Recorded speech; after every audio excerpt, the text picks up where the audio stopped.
If you've watched our recent videos, you know the basics now. A municipal shelter and a rescue are not the same thing. Different funding, different mission, different job. That part's not up for debate. But I want to add a layer to that because I don't think mission confusion is the whole story. Even when a community does have an open intake shelter, even when everyone agrees on paper what it's supposed to do, that shelter can still be set up to fail. Not because the mission's unclear, but because nobody built a system underneath it that could actually carry the mission.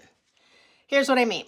An open intake shelter is a promise. We will take in every stray, every surrender, every impound, no matter what.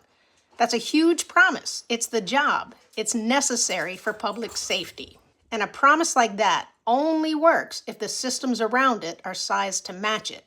Staffing that scales with intake, not a headcount frozen from a decade ago. A steady, funded pipeline of low-cost spay-neuter, so the shelter isn't the only thing standing between a community and an exploding stray population.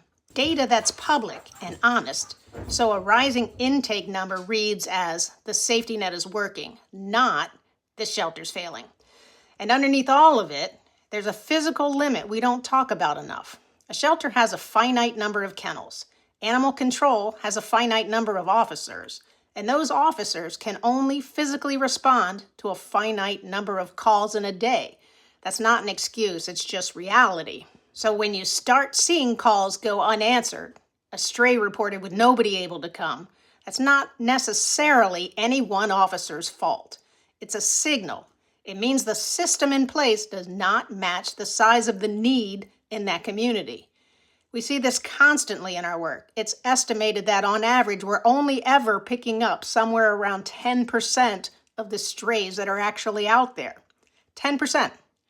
That's not a stable number quietly sitting in the background. That's a population that keeps growing every single year. The gap doesn't close, and a growing stray population is a growing danger to public health, to public safety, and to the animals themselves.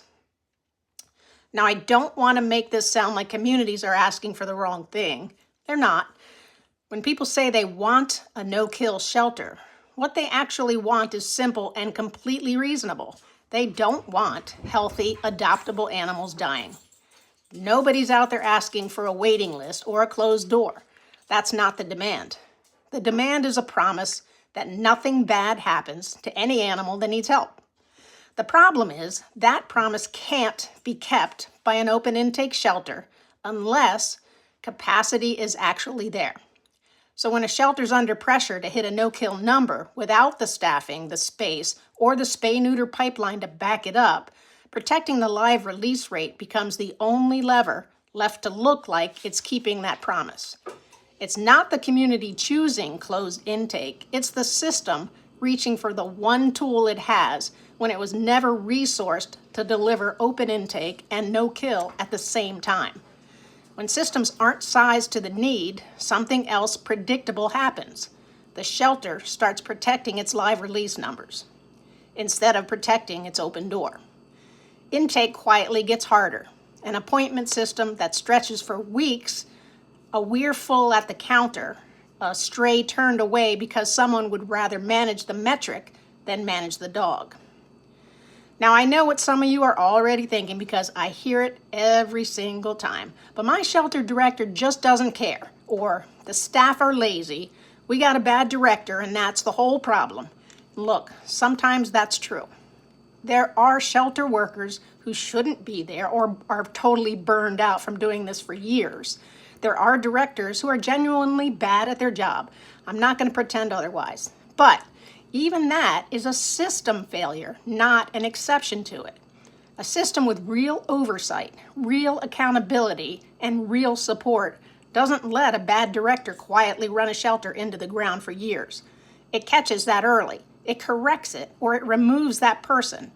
When a bad actor gets to stay in place and do damage, that's not proof the problem is one person. It's proof the system around that person had no way to catch it.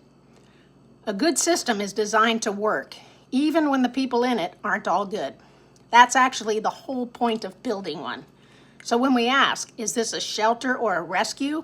I'd add a second question.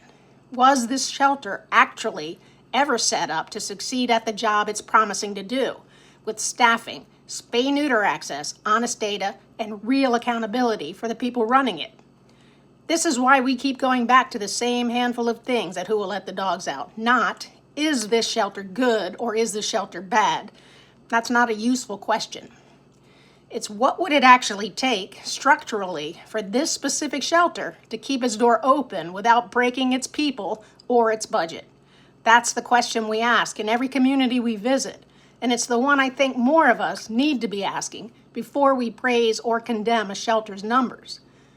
If you want to keep digging into this with us, come find us at whowillletthedogsout.org. We're not interested in shelter bashing. We're interested in what it actually takes to build something that lasts.